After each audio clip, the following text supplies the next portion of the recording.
Do you know the Avril Lavigne conspiracy? Have you heard about this? I don't think I have. Okay, so many years ago, and this is an internet thing, and people Sure. don't know if it's true Sure. or if it's real, but there is a theory that Avril Lavigne died in like 2002, This is starting to sound like the Paul McCartney theory. and she was replaced by a doppelganger Incredible. who has been living the life of Avril Lavigne All right. and who has been living the career of Avril Lavigne.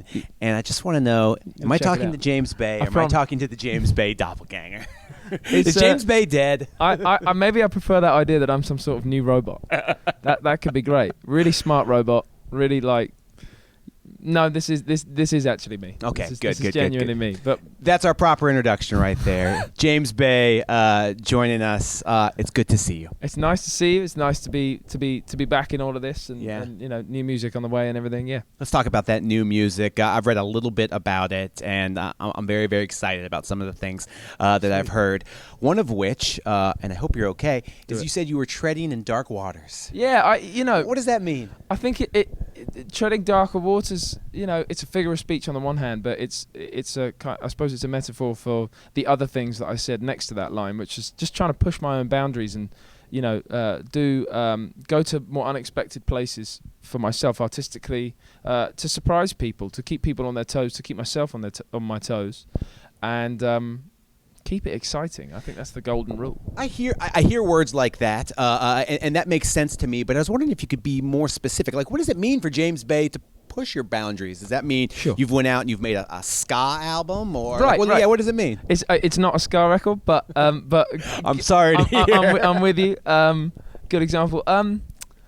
It means, I suppose, Chaos in the Car, my first record. I achieved everything I've achieved in my career with that music.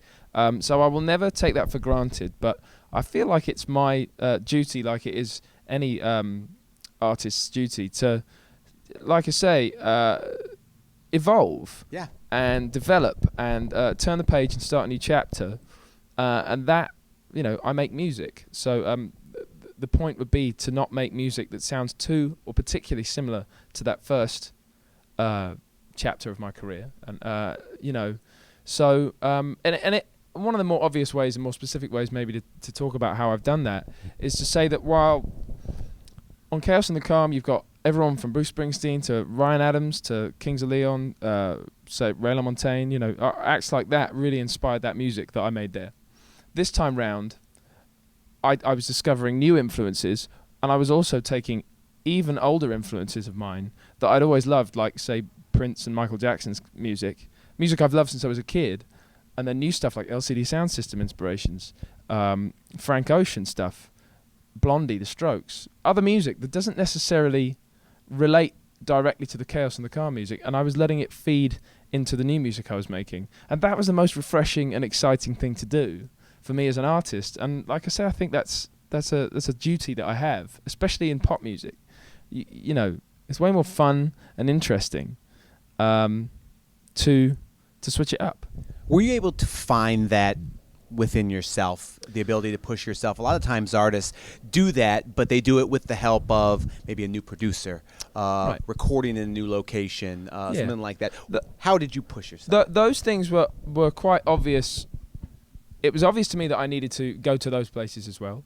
I worked with different producers, and to quite an extent, I've actually, and I didn't set out to do this, but myself and John Green, who I've written all of this music with, who's an old friend of mine, we've ended up producing a pretty sizable chunk of this music, because when we were writing it, we were demoing it. Mm-hmm.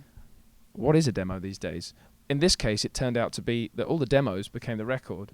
And then between us two, and then with the help of a very talented producer called Paul Epworth, who's made loads of incredible music with the likes of Adele and Florence and the Machine and many more, he came on board at the other end of the process, actually as a fan of the music. He through the label, he got shown a couple of tracks, and he called me and he said, I love this music. I've heard this and I'm really excited and I want to champion this music. He said, if you're okay with it, I'd love to try some of my own ideas on it, and if you don't like it, we'll lose it.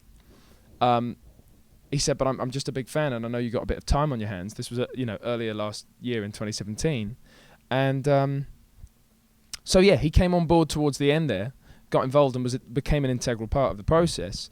And of course, I was going to be open to something like that, as well as very obviously wanting to chase those other musical influences I've named, all in an attempt to in quite a sizable way, change my sound. Any other collaborations? Anybody that you work with on this record? There's one song on this record that I wrote with a guy called Jimmy Napes, who's extremely talented in his own right. Great writer, works a lot with Sam Smith and various other artists. Jimmy is an incredible guy and very talented, like I say. And he was new territory, like in a way, like Paul was. Jimmy was new territory for me, and that was important to go out into those kind of uncharted waters and so to speak, and try very much new things and new processes. But John was the familiar component in all of it. I just hadn't spent so much time making music with him, and it's something I've wanted to do a lot. And so January, February, March, April 2017, we really got down to business, day and night making new music, and it was such a fun journey. It was so early on. I finished touring in December 2016. Mm-hmm. January 2017, I was supposed to sort of be taking a break. Just wasn't interested in doing that. It's good. Sometimes, sometimes time off is a good thing, but sometimes it can get you a little stale. Yeah. Out of shape, if you will. Absolutely. What did you find yourself writing about? Are these love songs? Are these political songs? What is the content? I've always written from a very personal place and personal perspective. And I realised, to answer your question, I realised what it was all about more in hindsight.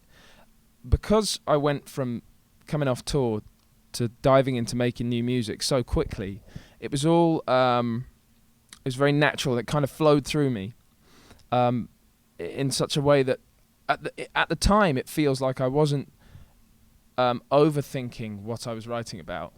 I was just writing what I'd been feeling and what I wanted to say. The one bit of sort of thought in that process is making sure that making sure I feel like it can relate to ears outside of my own. But in hindsight, I realised there's this enormous theme running through the album of unity. I'd spent all this time on the road. I'd spent all this time traveling the world, sharing moments with hundreds and thousands of people, and that experience is like nothing else. It's a huge fortune to be able to do that. It takes a lot of hard work to get there, but when you get there, it's a priceless thing. And I really developed like a family on the road, on the bus. That bubble is a really special thing. When you leave it, it's very sad. But in my case, I got home to my girlfriend, who's been there the whole time, and I'd been missing being with her, so that was also brilliant, and being away from her was a sad thing. So there's all this push and pull of wanting to be with people but not being able to, and the struggle that creates. And then in the slightly wider world, in recent years and kind of still at the moment, there's this divided feeling that no one can escape. And so I realise in hindsight a lot of these songs are about the struggles and triumphs of being together in situations as opposed to apart. You sort of answered my next question.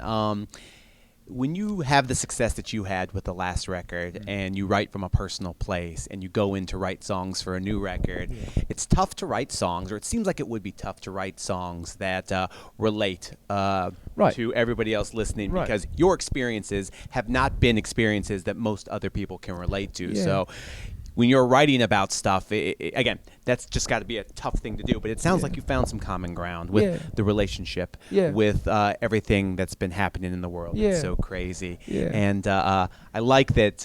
I like that unity is an overwhelming theme. And that it is an overwhelming theme throughout the record. And maybe it says a lot about who I am or how I feel about other people or everybody together, and how important, like I say, our actual interactions are. And should always be. But if that's the main theme, there's also a sort of side theme that runs through a few, not necessarily all of the songs, that speaks about my sort of personal perspective from my current standpoint, having achieved so much with that record and this huge chapter of my life and career, there's a few people that have been on that journey with me from the very beginning and from before I'd even, made it into the music business. And they're still there with me, for a couple friends. So I suddenly had this heightened sense of awareness for... I was just aware that we'd grown together. Yeah. And I feel that with a definitely a select few fans as well. Some of them have been watching me and listening to me since, around about sort of before I released a first EP. And so I'm for the first time in my life, 27, I feel like I've grown up a little bit. I didn't really feel that at any other point. I'm sure I'll get to that at 35 and 40 or whatever, but like this theme kind of runs through a fair few of the songs as well, and it was really quite a cathartic thing to get into. Yeah, it's good. That's a good place to be. Both, it's cool. Yeah. Not just as an artist, but as a person. I think so. But on top of all of it, just the new music I've made, it really reflects who I am and where I want to go as an artist, where I am at the moment, where I want to be, and where I'm going. And I can't wait for people to hear it. Well, yeah, we were definitely excited about who you were, so we are equally excied about who you have become. What's the plan for this year? Obviously, the record's coming out. The plan, the record's coming out, and then it is all about touring. I mean, it's all about in music today. It's about trying to be everywhere at once, which is impossible. Mm-hmm. So the only exciting thing that creates, or one of the most exciting things that creates for someone like me who loves to tour, is that we can't just look at 2018 as touring time. We have to look at 2019 as well, and hopefully beyond that, because I can't be in Australia, on the west coast of America, and in Germany all at the same time. So we're booking everything up. It's all going to get announced soon, or it's going to start to get announced soon, and I'm going to go and see everybody that I saw before as many times as I can. And go and see a load of new people that I've never seen before and play for them. It's nice to be invited. It's nice to be able to go to all those places. Tell me about it. See welcoming faces and have open arms. Yeah. Get ready, because the next year and a half, everybody's going to also want to talk about... I know, man. I know. I'm going to talk about it. Maybe I'll quote Cosmo. They said you are still 100% Bay. Oh, fantastic. Which I'll I take enjoy. that. I'll take that. In reality and in whatever the word means. Exactly. BAY and BAE. Sure. We appreciate everything. Most of all, we're thankful for these songs. Nice one, man. Thanks for coming by. Of course. And we are as excited about the new record as you are. Nice one. You got a little bit more invested at this point, but we will catch up. It is James Bay. We're at Alt 98.7. And this is, maybe the real James Bay, maybe the doppelganger. I'll let you know in a year.